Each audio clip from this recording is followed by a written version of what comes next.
I have never had as much fun as I did at Imagine Southeast. You're designing the playground today. We're going to build it in a couple of months. We're going to give you a big piece of paper. I want you to fill that paper with the coolest playground you can think of. I didn't know what KaBOOM was all about. And once I learned what they did and what they were going to do and the plans and stuff, I just got really excited about it. We would have to put a lot of organization and a lot of work into it because we were heading towards the end of the school year. My granddaughter was in the K-3 class, and so I volunteered as a parent. It provided an opportunity for us to reach out to our community and get them involved in what we're doing. Once the initial project began, we was excited about it, and then I was asked to be on one of the committees, which was the fundraising committee. They did community outreach, actually the old-fashioned way, kind of pounding the pavement, going out to different businesses, as well as reaching out to our parents. The car wash was really a big one because everybody in the community came together. We had a DJ, and the DJ kind of was over the loudspeaker telling them, come on over. And we're trying to raise money for the playground. Give these kids a beautiful playground that they deserve. The school's been open for 3 years. This will be the first playground they had. Usually it's made on concrete. The three most important pieces of the project for forging connections in the community were fundraising, food.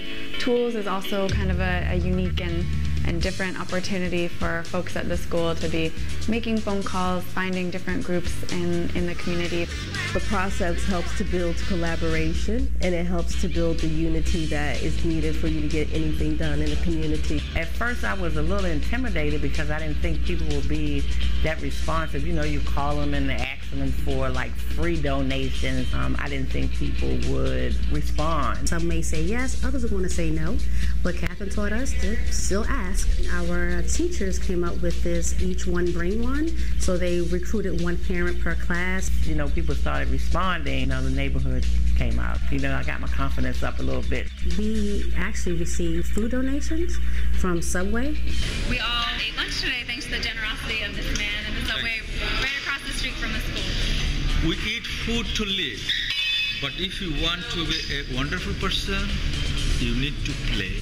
If you ask any of the children here or any of the staff here about what the space is like outside, they'll tell you that before today, the children here did not have a place to play. But we all together are going to change that in just a few short hours today. And keep in mind, this school building just moved in February, and this has been this big eyesore in the community for so many years. People aren't quite aware of what's happening here, and then one day you see 500 people in these purple shirts on the lawn doing everything from painting to building to dancing. They really were intrigued. It's a lot of work, but it's work that is rewarding, and at the end you end up with something fabulous. A playground can beautify a community with all its bright colors and everybody helping out. My reason for being here is to help build a playground to make it better for the children in this community. They see so much in the street and at home that this is like a place to get away from it all. I will never ever forget the amount of volunteers that came out to support our school, to our students. Giant came through in a very big way. They with hot dogs and hamburgers and hot dog rolls and things like that. We are part of the community. The people that work in our store here live in this community, so it's important that we work with the community to give back. This means a lot to the residents of Ward 8 because it shows how many partners are committed to this community and to its success.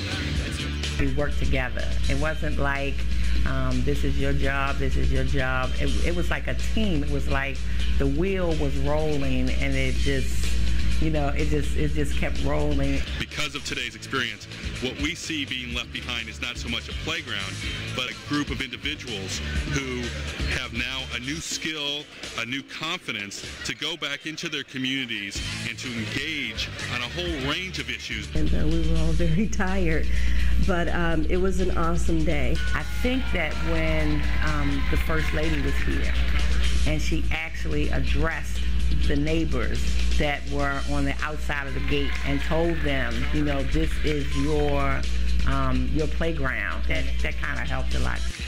You all make sure you help take care of this playground. You make sure that kids get over here and play. So let's get going, you all. Thank you so much. Everybody say thank you, KaBOOM!